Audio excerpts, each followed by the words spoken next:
नीलकंठ महादेवी वर्मा। प्रयाग जैसे शांत और सांस्कृतिक आश्रम नगर में नखास कोना एक विचित्र स्थिति रखता है।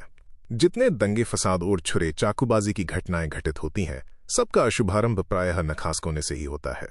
उसकी कुछ और भी अनोखी विशेषताएं हैं। घास काटने की मशीन के बड़े चौड़े चाकू से लेकर फरसा, कुल्हाड़ी, आरी, छुरी आदि में धार रखने वालों तक की दुकानें वहीं हैं। अतः गौठिल चाकू छुरी को पैना करने के लिए दूर जाने की आवश्यकता नहीं है। आंखों का सरकारी अस्पताल भी वहीं प्रतिष्ठित है। शत्रु मित्र की पहचान के लिए दृष्टि कमजोर हो तो वहां ठीक कराई जा सकती है, जिससे कोई भूल होने की संभावना न रहे। इसके अतिरिक्त एक और अस्पताल उसी कोने में गरिमापूर्ण ऐतिहासिक स्थिति रखता है। आहत मुमूर्ष व्यक्ति की दृष्टि से यह विशेष सुविधा है। यदि अस्पताल के अंतःकरणों में स्थान न मिले, यदि डॉक्टर, नर्स आदि का दर्शन दुर्लभ रहे, तो बरामदे, पोर्टिको आदि में विश्राम प्राप्त हो सकता है। और यदि वहां भी स्थानाभाव हो तो अस्पताल के कंपाउंड में मरने का संतोष तो मिल ही सकता है। हमारे देश में अस्पताल साधारण जन को अंतिम यात्रा में संतोष देने के लिए ही तो हैं। किसी प्रकार घसीटकर टांगकर उस सीमा रेखा में पहुंचा आने पर बीमार और उसके परिचारकों को एक अनिर्वचनीय आत्मिक सुख प्राप्त होता है। इससे अधिक पाने की न उसकी कल्पना है, न मांग। कम से कम इस व्यवस्था ने अंतिम समय मुख में गंगाजल, तुलसी, सोना डालने की समस्या तो सुलझा ही दी है। यहाँ मत्स्य क्रय विक्रय केंद्र भी है और तेल फुलेल को दुकान भी, मानो दुर्गंध सुगंध में समरसता स्थापित करने का अनुष्ठान है। पर नखास कोने के प्रति मेरे आकर्षण का कारण उपयुक्त विशेषताएं नहीं है। वस्तुत वो स्थान मेरे खरगोश, कबूतर, मोर, चकोर आदि जीवंतुओं का कारागार भी है। अस्पताल के सामने की पटरी पर कई छोटे छोटे घर और बरामदे हैं, जिनमें ये जीव जंतु तथा इनके कठिन हृदय जेलर दोनों निवास करते हैं। छोटे बड़े अनेक पिंजरे बरामदे में और बाहर रखे रहते हैं, जिनमें 2 खरगोशों के रहने के स्थान में 25 और 4 चिड़ियों के रहने के स्थान में 50 भरी रहती हैं। इन छोटे जीवों को हंसने रोने के लिए भिन्न ध्वनियां नहीं मिली हैं, अतः इनका महाकलरव, महाक्रंदन भी हो तो आश्चर्य नहीं। इन जीवों के कष्ट निवारण का कोई उपाय न सूझ पाने पर भी मैं अपने आप को उस ओर जाने से न रोक पाती। किसी पिंजरे में पानी न देखकर उसमें पानी रखवा देती हूँ। दाने का अभाव हो तो दाना डलवा देती हूँ। कुछ चिड़ियों को खरीदकर उड़ा देती हूँ। जिनके पंख काट दिए गए हैं उन्हें ले आती हूँ। परंतु फिर जब उस ओर पहुंच जाती हूँ, सब कुछ पहले जैसा ही कष्टकर मिलता है। उस दिन एक अतिथि को स्टेशन पहुंचाकर लौट रही थी कि चिड़ियों और खरगोशों की दुकान का ध्यान आ गया और मैंने ड्राइवर को उसी ओर चलने का आदेश दिया। बड़े मियाँ चिड़िया वाले की दुकान के निकट पहुंचते ही उन्होंने सड़क पर आकर ड्राइवर को रुकने का संकेत दिया। मेरे कोई प्रश्न करने के पहले ही उन्होंने कहना आरंभ किया, सलाम गुरुजी, पिछली बार आने पर आपने मोर के बच्चों के लिए पूछा था। शंकरगढ़ से एक चिड़ी मार 2 मोर के बच्चे पकड़ लाया है। एक मोर है, एक मोरनी। आप पाल लें। मोर के पंजों से दवा बनती है, सो ऐसे हो लोग खरीदने आए थे। आखिर मेरे सीने में भी तो इंसान का दिल है। मारने के लिए ऐसी मासूम चिड़ियों को कैसे दे हूं? टालने के लिए मैंने कह दिया, गुरुजी ने मंगवाए हैं। वैसे ये कमबख्त रोजगार ही खराब है। बस पकड़ो पकड़ो, मारो मारो। बड़े मियाँ के भाषण की तूफान मेल के लिए कोई निश्चित स्टेशन नहीं है। सुनने वाला थक कर जहां रोक दे वहीं स्टेशन मान लिया जाता है। इस तथ्य के परिचित होने के कारण ही मैंने बीच ही में उन्हें रोककर पूछा, मोर के बच्चे हैं कहाँ? बड़े मियाँ के हाथ के संकेत का अनुसरण करते हुए मेरी दृष्टि एक तार के छोटे से पिंजरे तक पहुंची, जिसमें तीतरों के समान 2 बच्चे बैठे थे। मोर हैं, ये मान लेना कठिन था। पिंजड़ा इतना संकीर्ण था कि वे पक्षी शावक जाली के गोल फ्रेम में कसे जड़े चित्र जैसे लग रहे थे। मेरे निरीक्षण के साथ साथ बड़े मियाँ की भाषण मेल चली जा रही थी। ईमान कसम, गुरुजी, चिड़ीमार ने मुझसे इस मोर के जोड़े के नकद 30 रुपए लिए हैं। 12 कहा, भाई जरा सोच तो, अभी इनमें मोर की कोई खासियत दी है कि तू इतनी बड़ी कीमत ही मांगने चला? पर वो मुझी क्यों सुनने लगा। आपका ख्याल करके अचता पचता कर देना ही पड़ा। अब आप जो मुनासिब समझें। अस्तु 30 चिड़ीमार के नाम के और 5 बड़े मियाँ के ईमान के देकर जब मैंने वो छोटा पिंजरा कार में रखा, तब मानो वो जाली के चोखटे का चित्र जीवित हो गया। दोनों पक्षी शावकों के छटपटाने से लगता था मानो पिंजड़ा ही सजीव और उड़ने योग्य हो गया है। घर पहुंचने पर सब कहने लगे, तीतर है, मोर कहकर ठग लिया है।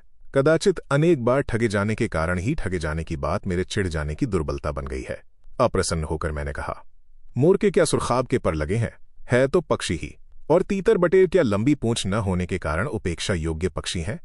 चिढ़ा दिए जाने के कारण ही संभवतः उन दोनों पक्षियों के प्रति मेरे व्यवहार और यत्न में कुछ विशेषता आ गई।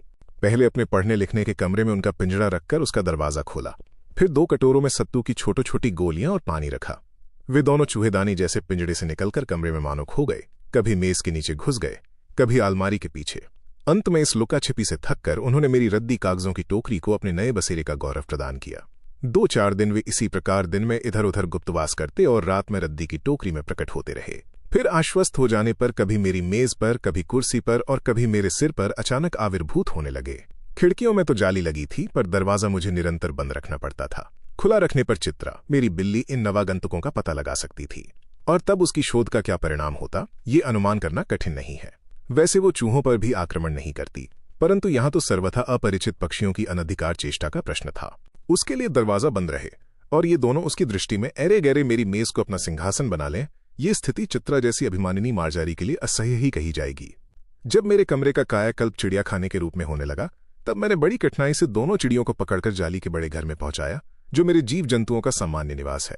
दोनों नवागंतुकों ने पहले से रहने वालों में वैसा ही कुतूहल जगाया जैसा नववधू के आगमन पर परिवार में स्वाभाविक है।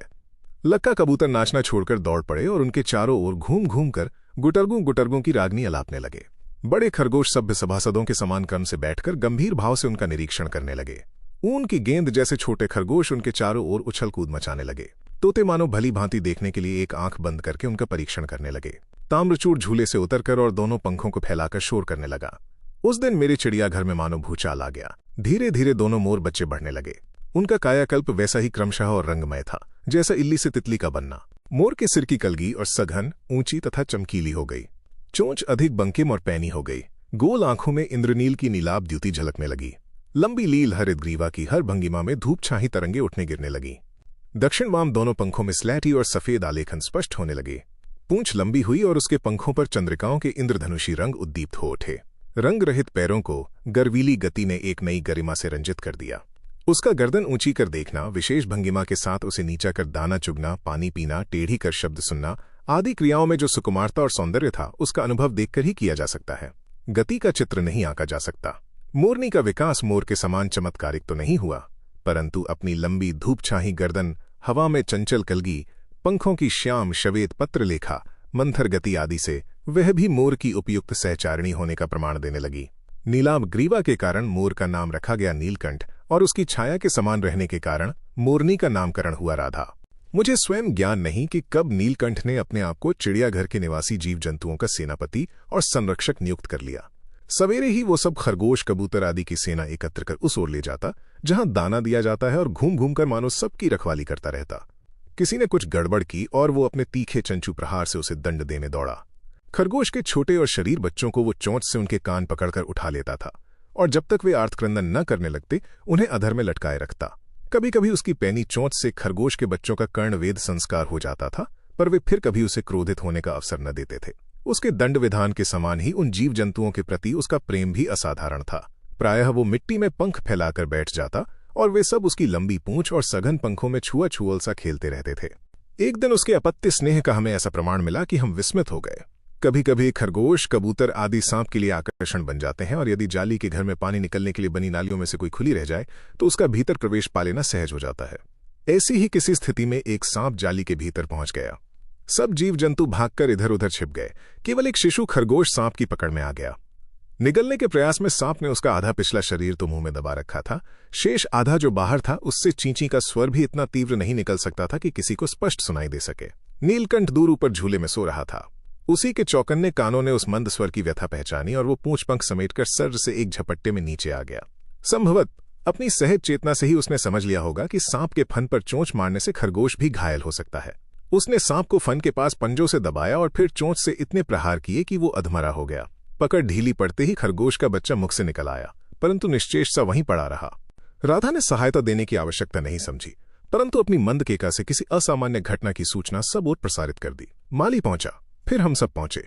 नीलकंठ जब सांप के 2 खंड कर चुका तब उस शिशु खरगोश के पास गया और रात भर उसे पंखों के नीचे उष्णता देता रहा। कार्तिकेय ने अपने युद्ध वाहन के लिए मयूर को क्यों चुना होगा, ये उस पक्षी का रूप और स्वभाव देखकर समझ में आ जाता है। मयूर कला प्रिय वीर पक्षी है, हिंसक मात्र नहीं। इसी से उसे बाज, चील आदि की श्रेणी में नहीं रखा जा सकता, जिनका जीवन ही क्रूर कर्म है। नीलकंठ में उसकी जातिगत विशेषताएं तो थी ही, उनका मानवीकरण भी हो गया था। मेघों की सांवली छाया में अपने इंद्रधनुष के गुच्छे जैसे पंखों को मंडलाकार बनाकर जब वो नाचता था, तब उस नृत्य में एक सहजात लय ताल रहता था।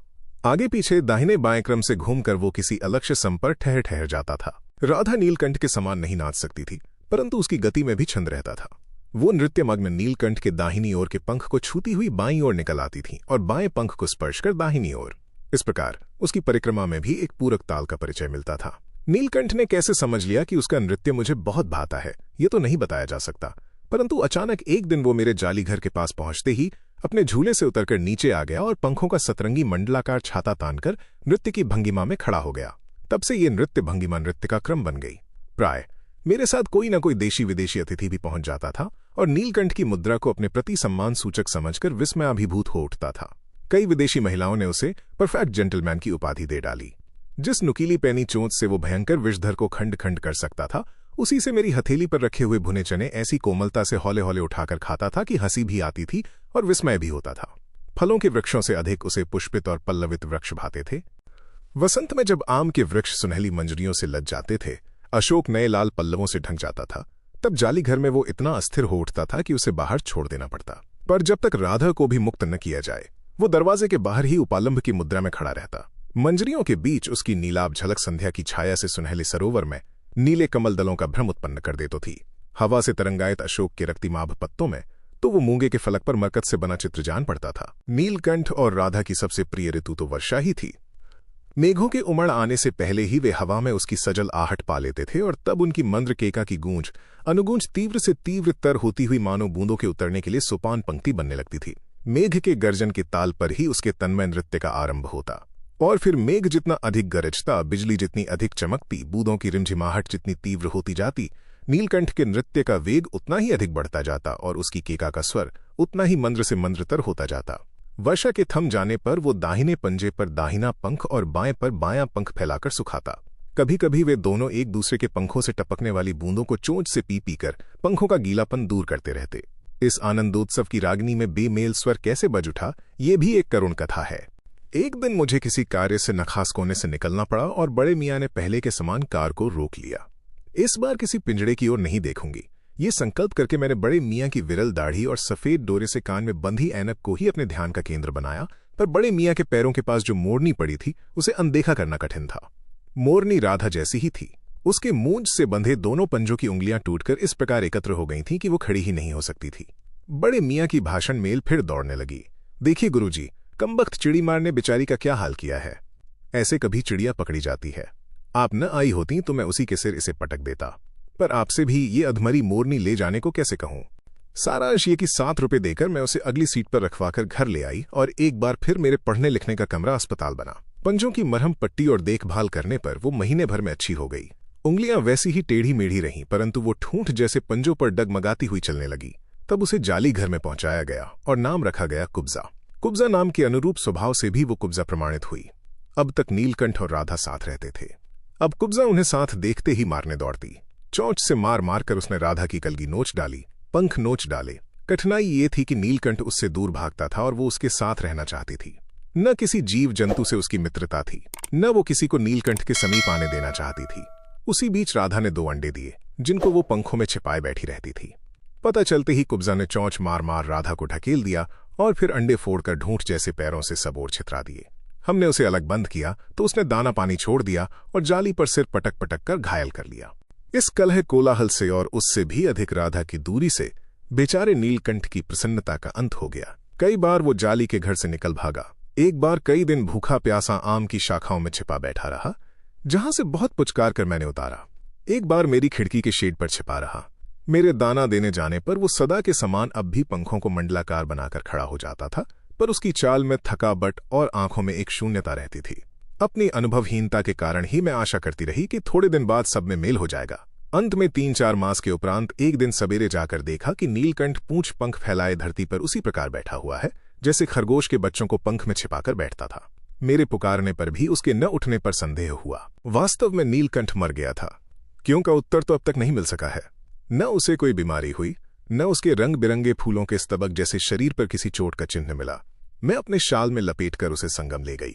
जब गंगा की बीच धार में उसे प्रवाहित किया गया, तब उसके पंखों को चंद्रिकाओं से बिंबित प्रतिबिंबित होकर गंगा का चौड़ा पाट एक विशाल मयूर के समान तरंगित हो उठा। नीलकंठ के न रहने पर राधा तो निश्चेष्ट सी कई दिन कोने में बैठी रही। वो कई बार भागकर लौट आया था, अतः वो प्रतीक्षा के भाव से द्वार पर दृष्टि लगाए रहती थी। पर कुब्जा ने कोलाहल के साथ खोज ढूंढ आरंभ की। खोज के क्रम में वो प्रायः जाली का दरवाजा खुलते ही बाहर निकल आती थी और आम, अशोक, कचनार आदि की शाखाओं में नीलकंठ को ढूंढती रहती थी। एक दिन वो आम से उतरी ही थी कि कजली अल्सेशियन कुत्ती सामने पड़ गई। स्वभाव के अनुसार उसने कजली पर चोंच से प्रहार किया। परिणामत कजली के 2 दांत उसकी गर्दन पर लग गए। इस बार उसका कलह, कोलाहल और द्वेष प्रेम भरा जीवन बचाया न जा सका। परंतु इन 3 पक्षियों ने मुझे पक्षी प्रकृति की विभिन्नता का जो परिचय दिया है वो मेरे लिए विशेष महत्व रखता है। राधा अब प्रतीक्षा में ही दुकेली है। आषाढ़ में जब आकाश मेघाच्छन्न हो जाता है तब वो कभी ऊंचे झूले पर और कभी अशोक की डाल पर अपनी केका को तीव्र से तीव्रतर करके नीलकंठ को बुलाती रहती है।